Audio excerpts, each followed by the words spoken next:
Evaluating trigonometric functions. The purpose of this presentation is to show one approach to evaluating trigonometric functions. This approach is based on using an ordered pair through which the terminal side of an angle in standard position passes. So let's look at some of the definitions that are necessary in using this approach. All right, so first, for an arbitrary angle theta in standard position with terminal side passing through the point A, comma B. All right, so we have, for example, in this first diagram, here's our point AB. Here's our angle theta in standard position, terminal side passing through that point. We have the A value. Take the A value to be the horizontal distance from the origin to the point. The B value is the vertical distance from the origin to the point. The R value is the actual distance to the point. Similarly, in the second diagram, now we have an angle theta whose terminal side ends up in quadrant 3. Here's your A value. Now notice in this case the A value would have to be negative based on what quadrant we're looking at. The B value would also be negative.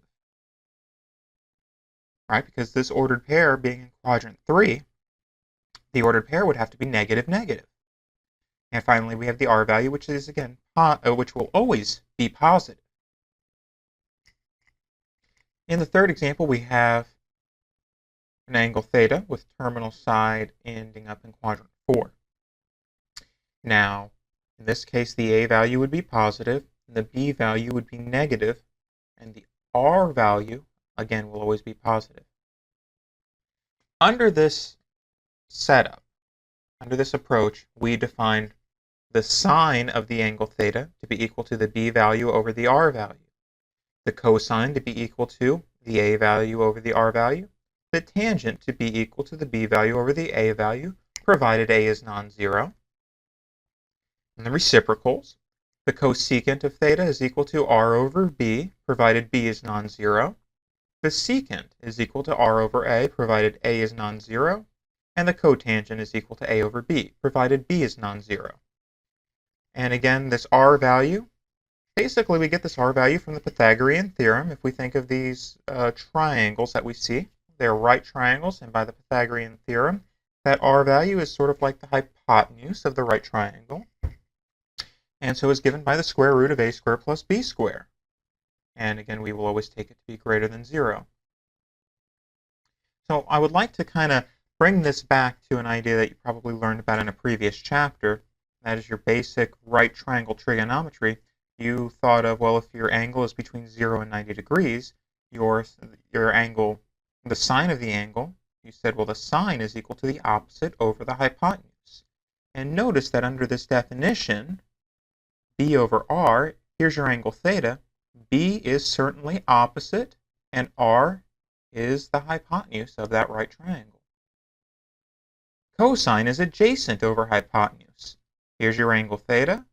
There's the adjacent side, and there's the hypotenuse, A over R. Tangent is opposite over adjacent, B over A. Now, what's nice about this approach is that it works even though the angle is not necessarily between 0 and 90 degrees.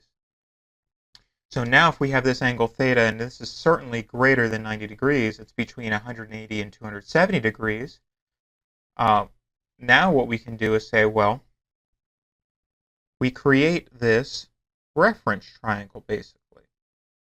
So there's your right angle, and here let's call this theta prime. And now if we look at this theta prime, this right triangle, this acute triangle, then we have, well, sine theta is opposite over hypotenuse, B over R. Cosine is adjacent over hypotenuse, A over R, etc. And same thing here. In this last example, we have an angle theta that is between 270 and 360 degrees. And again, what we do is take that point, drop a perpendicular to it, and create this reference triangle. And here's your reference angle, and again, I'll call it theta prime. And now we have the sine of theta would be opposite over hypotenuse, b over r. The cosine adjacent over hypotenuse, a over r, etc. All right, so now let's take a look at some examples. So the first example. Find the exact value of each of the 6 trigonometric functions for the angle theta with terminal side containing the point -4, 3. All right, so first let's plot the point -4, 3. And let's do our best attempt at drawing the line of the terminal side. All right, so there's your terminal side of your angle theta. All right, and what I'll do is, again, drop a perpendicular to the nearest part of the x-axis. And so if we want to think of our reference angle, here's your reference angle. I'll continue to call theta prime. The horizontal piece is your A value, the vertical piece is your B value, and the slant piece from the origin to the point is your R value. Now, based on the diagram, or the ordered pair, we know that the A value must be -4, and the B value must be 3. Now, find the R value. The R value is the square root of A squared plus B squared, and is positive. So this is the square root of -4 squared plus 3 squared. That's the square root of 16 plus 9. That's the square root of 25, which is 5. So now we have all the information that we need to find the exact value of each of the 6 trigonometric functions. Sine of theta is b over r, and so that would be 3 over 5. So sine theta is 3/5. Cosine theta is a over r, which is equal to -4 over 5. And we would generally just write -4/5. A negative number divided by a positive number is negative. Negative. Tangent theta. Tangent theta is defined by b over a. And so that would be 3 over -4, or -3/4. And now we have the reciprocal functions. The cosecant of theta is r over b, 5/3. The secant of theta is r over a, 5 over -4, -5/4. And the cotangent of theta is equal to a over b, and so that would be -4 over 3, or -4/3.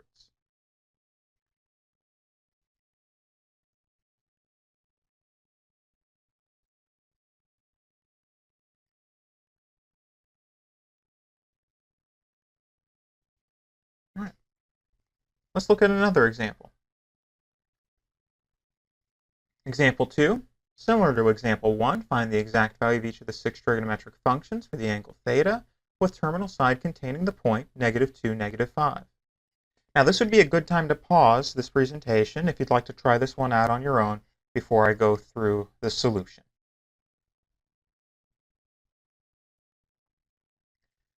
All right, as with the previous example, I'll go ahead and plot the point -2, -5 here in the third quadrant.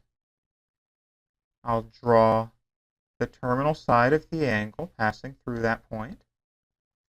And so here is your angle theta. We drop a perpendicular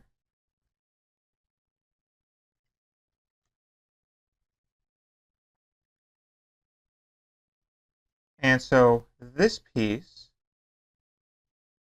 I can think of this as my theta prime. Here's my A, here's my B, here's my R. The A value is -2, the B value is -5. Applying Pythagorean theorem, the R value would be the square root of -2 squared plus -5 squared. And so that would be the square root of 4 plus 25, and that's the square root of 29. And we'll just leave it at that, the square root of 29. Does not simplify at all. All right, so then using the definitions, the sine of theta is b over r, and so that would be -5 over the square root of 29. And it is acceptable to, unless your instructor says otherwise, to leave it in this form rather than rationalizing the denominator. Cosine of theta would be a over r, and so that's -2 over the square root of 29, so -2 over radical 29. The tangent of theta is b over a.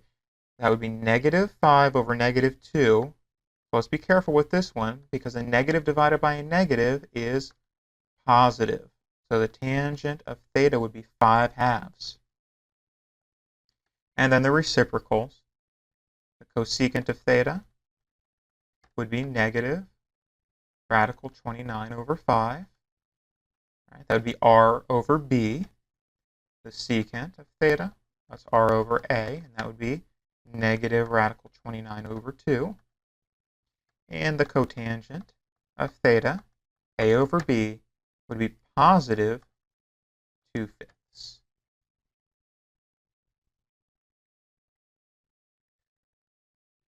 So in those two examples, we started with an ordered pair and found the values of the trigonometric functions from that ordered pair. The next two examples, we take a slightly different perspective. Find the exact value of each of the other 5 trigonometric functions for the given angle theta without actually finding theta, given that the terminal side of theta is in quadrant 4 and that cosine of theta is 3/5. All right, so we know we have a quadrant 4 angle. We know that the cosine of theta is 3/5. Now let's remember, cosine of theta is equal to a over r. So we can take that to be 3 over 5. So I need an a value of 3 and an r value of 5. Remember that the a value is the horizontal distance to a point. The r value is the actual distance from the origin to the point. So my a value is 3. That brings me to here. Now my r value is 5, so I'm just going to kind of freehand an angle here. So that seems reasonable. That appears to have about distance 5. There's my r. Now here's my angle theta. Right, there's theta. And there's my perpendicular.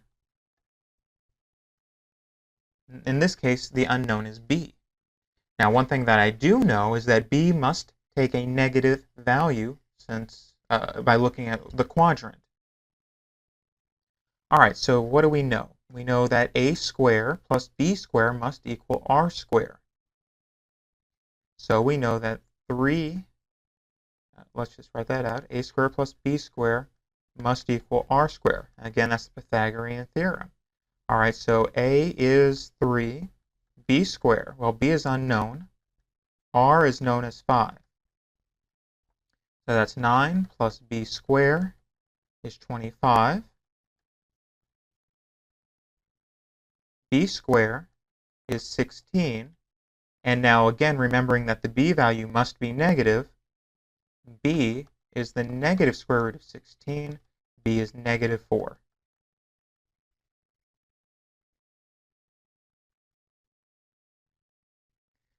All right, so now let's find the remaining values. We know that a is 3, r is 5, b is -4, and so now we just need to write things out. Sine of theta, Well, that would be b over r, and so that would be negative 4/5. Cosine theta was given. All right, so cosine theta was given as 3/5. Tangent theta is b over a, and so that would be negative 4/3, negative 4/3. Cosecant theta would be r over b, and so that would be 5 over negative 4, negative 5/4. Secant of theta would be r over a, and so that would be 5/3. And finally, the cotangent of theta is a over b, and so that would be 3 over negative 4, negative 3/4.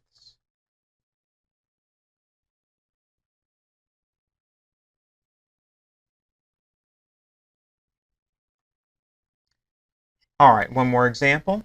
Find the exact value of each of the other 5 trigonometric functions for the given angle theta without actually finding theta, given that the terminal side of theta is in quadrant 3 and sine theta is negative 3/4. All right, again, this would be a great time to pause the presentation and try this one out on your own.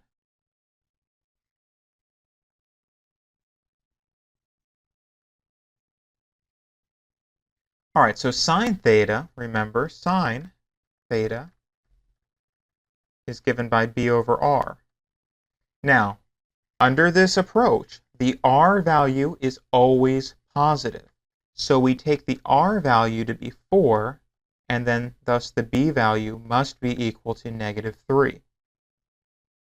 All right, so now we need to draw an angle in quadrant 3 such that the b value is negative 3 and that the r value is 4. All right, so in quadrant 3,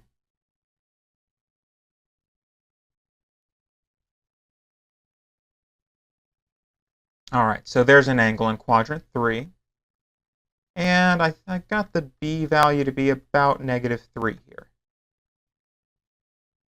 We know the r value is 4. We do not know the a value. But again, we know that a squared plus b squared must equal r squared. All right, so a squared is unknown. B squared, b is negative 3. R squared, r is 4. So let's see, a squared plus 9 must equal 16.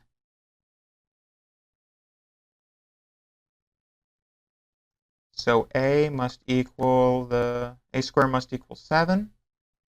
And so let's see, a is, now we have to be careful here, positive or negative.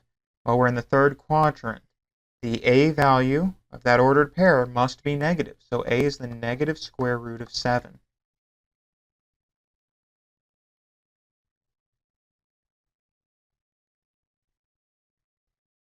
All right, so now we can evaluate the functions.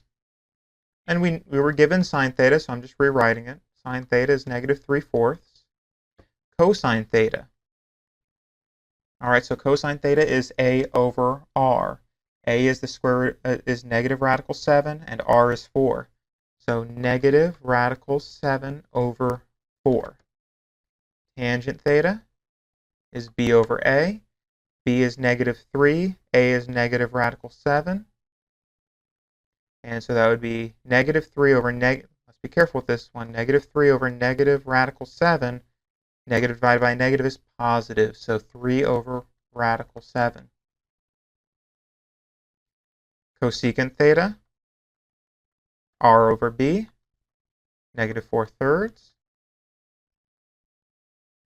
Secant theta, r over a, negative 4 over radical 7. And cotangent theta, a over b, positive radical 7/3. This concludes this presentation.